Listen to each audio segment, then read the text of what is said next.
Welcome to the Ask a Nutritionist podcast, brought to you by Nutritional Weight and Wellness. We are thrilled to have you join us today as we discuss the connection between what you eat and how you feel, and share practical, real-life solutions for healthier living through balanced nutrition. Now let's get started.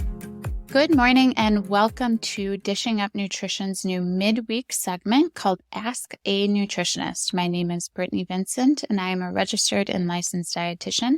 On today's show, brought to you by Nutritional Weight and Wellness, I'll be answering a nutrition question we've received from one of our Dishing Up Nutrition listeners.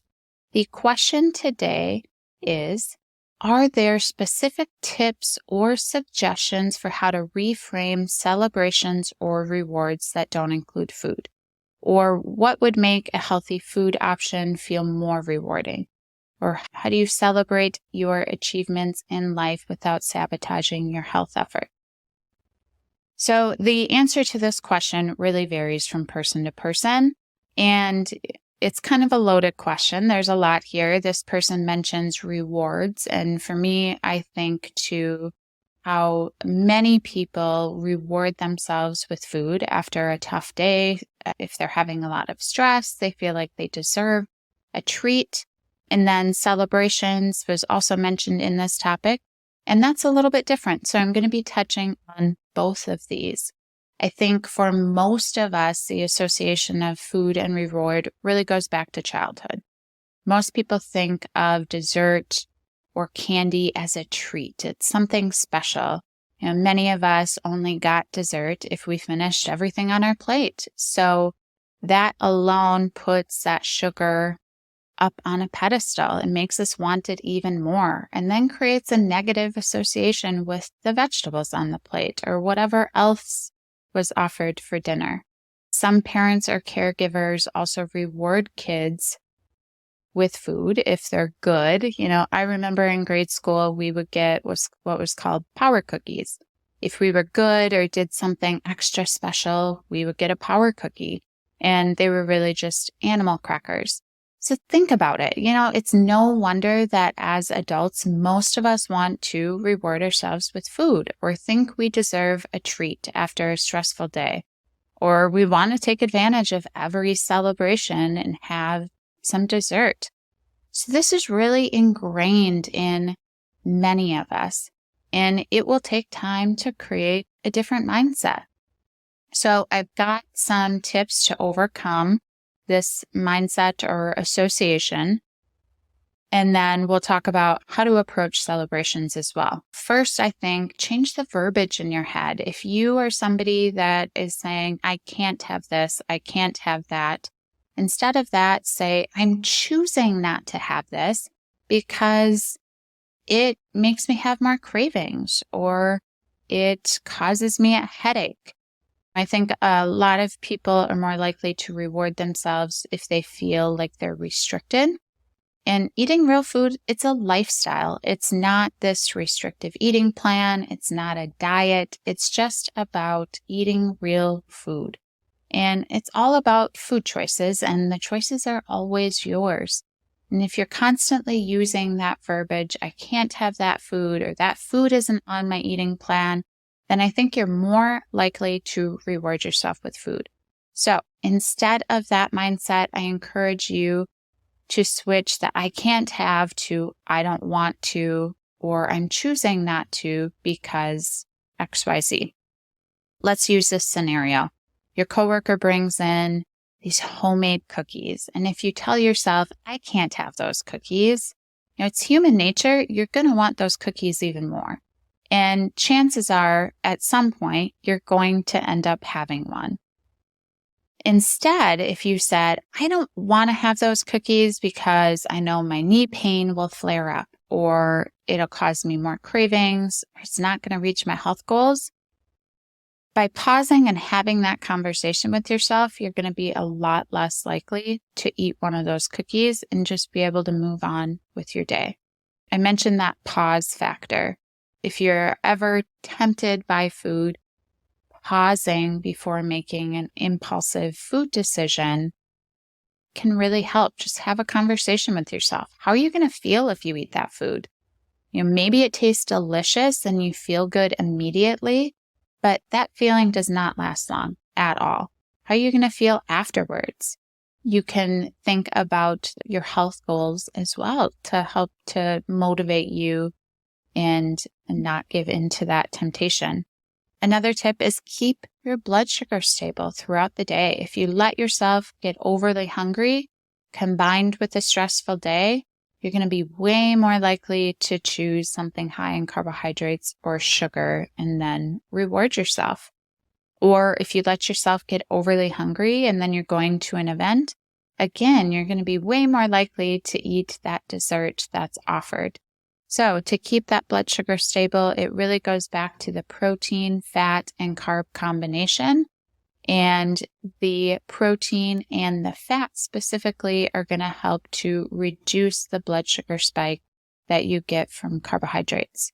And then eating regularly enough. Most people really need to eat 4, sometimes 5 times a day to keep your blood sugar stable. So by doing that, you're going to be able to think more logically and make a different decision. Another tip is you might want to think about what are the benefits of eating real food. I've had several clients create a list for themselves. How do they feel when they're eating real food? And keep that on a piece of paper that's handy or put it in the notes section of your phone. So if you are ever tempted or just need a little boost in motivation, you can refer to that list. Another tip is come up with non-food rewards if you want to celebrate or reward yourself. Maybe it's a nice long bath or a new book, a new cookbook, a spa day, whatever resonates with you and feels special. As far as celebrations go, ask yourself, are you a person that can't stop with one? Or can you have a piece of dessert and then just move on? Knowing and accepting your own biochemistry will help you to know what the best approach for you is to navigate the celebrations. And realistically, if you partake in every single celebration, that could add up to a lot of dessert, right? But if you are someone that having a dessert or sharing it won't trigger cravings or cause a lot of physical discomfort, celebrate on your birthday, celebrate on your anniversary, have that piece of cake, and then move on. Have something balanced at your next meal or snack.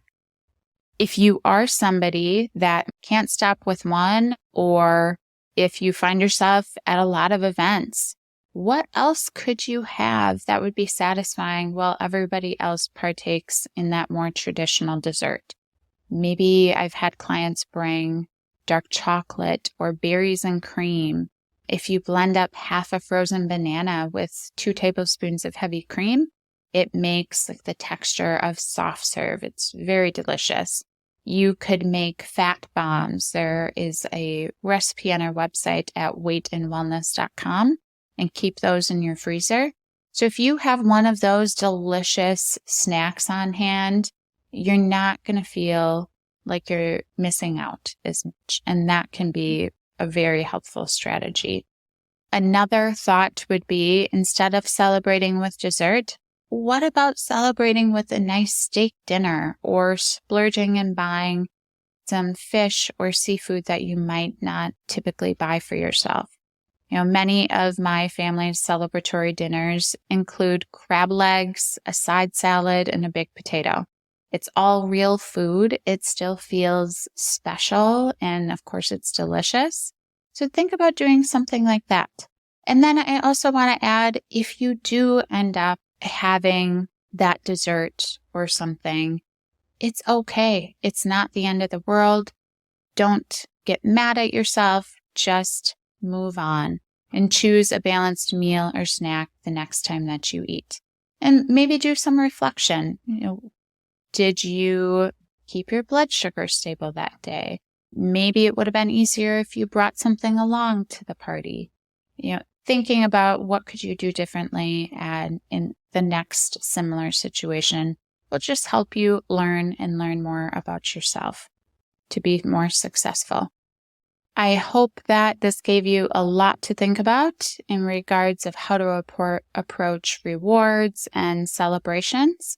So thank you for listening to Dishing Up Nutrition's Ask a Nutritionist. If you have a nutrition question you would like us to answer, we invite you to join our Dishing Up Nutrition Facebook community by searching Dishing Up Nutrition on Facebook.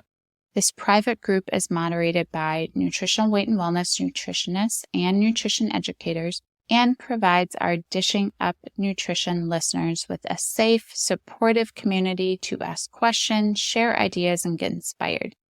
Once you're a member of our community, we invite you to join the conversation and share your questions with us. So please don't be shy. If you have a question, let us know. We look forward to hearing from you.